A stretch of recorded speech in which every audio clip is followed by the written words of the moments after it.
ఈ ఏడాది జూన్లో జరగనున్న టీ20 ప్రపంచ కప్ను దృష్టిలో పెట్టుకుని ఆఫ్ఘాన్ సిరీస్కు టీమిండియాను ఎంపిక చేశారు. దాదాపు 14 నెలల తర్వాత రోహిత్ శర్మ టీ20 ఫార్మాట్లో కెప్టెన్సీ బాధ్యతలను తిరిగి అందుకున్నాడు.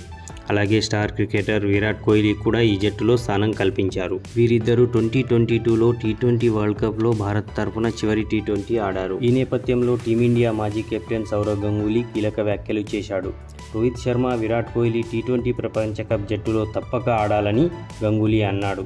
అంతేగాక రోహిత్ శర్మకే కెప్టెన్సీ బాధ్యతలు అప్పగించాలని సూచించాడు. ఇక ఆదివారం 16 మందితో కూడిన భారత జట్టును బీసీసీఐ ప్రకటించిన సంగతి తెలిసింది. దక్షిణాఫ్రికాతో వన్డే సిరీస్, టెస్టు సిరీస్ ఆడిన వికెట్ కీపర్ కేఎల్ రాహుల్ను ఈ జట్టులో ఎంపిక చేయలేదు.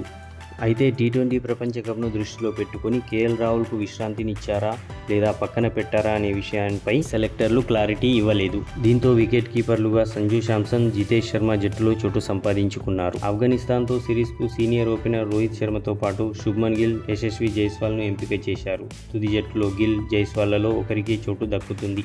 దీంతో రాహుల్ను ఓపెనింగ్లో ఎంపిక చేయడానికి అవకాశం లేకుండా పోయింది. అంతేకాకుండా ఇషాన్ కిషన్, రుతురాజ్ గైక్వాడ్ కూడా ఓపెనింగ్ రేసులో ఉన్నారు.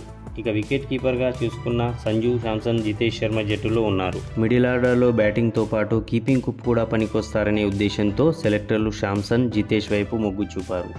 దీంతో కేఎల్ రాహుల్కు ఈ సిరీస్లో అవకాశం దక్కలేదని విశ్లేషకులు చెబుతున్నారు. రాహుల్కు టీ20 ప్రపంచ కప్లో కూడా చోటు దక్కకపోవచ్చనే అభిప్రాయాలున్నాయి. అయితే ప్రపంచ కప్నకు ముందు జరిగే ఐపీఎల్లో సత్తా చాటగలిగితే అతన్ని సెలెక్టర్లు ఎంపిక చేయవచ్చు. రాహులే కాకుండా జస్ప్రీత్ బుమ్రా, సిరాజ్లకు కూడా ఈ సిరీస్కు విశ్రాంతినిచ్చారు. మరోవైపు గాయాలతో హార్దిక్ పాండ్యా, సూర్యకుమార్ యాదవ్, రుతురాజ్ గైక్వాడ్, మహమ్మద్ షమి జట్టుకు దూరమయ్యారు. ఇక లెగ్ స్పిన్నర్ యూజీ చాహల్కు మరోసారి నిరాశ మిగిలింది. చాహల్కు బదులుగా యువ స్పిన్నర్ రవి బిష్ణోయ్కే సెలెక్టర్లు మరో అవకాశం ఇచ్చారు. అయితే ఆల్రౌండర్ శివం దుబే మరో ఛాన్స్ దక్కించుకున్నాడు. కాగా జనవరి 11 నుంచి స్వదేశంలో ఆఫ్ఘనిస్తాన్తో భారత్ 3 టీ20ల సిరీస్ ఆడనుంది. మొహాలీ వేదికగా తొలి టీ20 మ్యాచ్ జరుగుతుండగా ఇండోర్ వేదికగా జనవరి 14 రెండవది, బెంగళూరు వేదికగా జనవరి 17 ఆఖరి మ్యాచ్ జరగనుంది.